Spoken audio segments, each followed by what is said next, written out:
100 jours. Pas un de plus. Le vice-président américain fixe un ultimatum diplomatique, 3 mois et 10 jours pour tenter de mettre fin à la guerre en Ukraine. L'objectif est clair, mais les moyens restent flous. J.D. Vance, lors d'un entretien accordé à une grande chaîne américaine, a exprimé l'espoir que les États-Unis réussissent à ramener Moscou et Kiev à la table des négociations. Un message direct, mais lourd de sous-entendus. N'oubliez pas de vous abonner pour ne rien manquer de nos prochaines vidéos, et partagez votre avis en commentaire. Ce délai de 100 jours agit comme un sablier politique. Il marque un tournant dans le discours officiel américain. Car derrière cette déclaration se cache une vérité brutale. La patience s'effrite à Washington.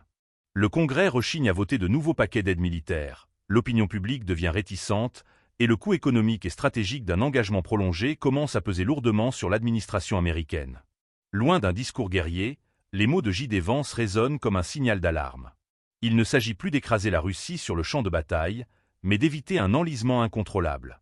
Cette vision tranche avec la ligne dure qui a dominé les premiers mois du conflit. On assiste désormais à une volonté de désescalade, ou tout au moins à une tentative de figer les lignes actuelles pour éviter le pire. Une guerre ouverte entre puissances nucléaires. Mais la réalité sur le terrain reste figée. L'armée ukrainienne, épuisée par plus de 2 ans de combats intenses, peine à mener une contre-offensive efficace. La Russie, de son côté, consolide ses positions dans les zones conquises, déploie drones, artillerie, et avance lentement mais sûrement. Aucune percée décisive de part et d'autre, mais une stabilisation des fronts qui pourrait bien servir de base à des négociations futures. Et si ce délai de 100 jours ne produisait aucun résultat? Certains analystes à Washington estiment qu'en l'absence d'un progrès diplomatique d'ici là, les États-Unis pourraient revoir leur soutien à la baisse. Le message est clair, le temps des chèques en blanc touche à sa fin.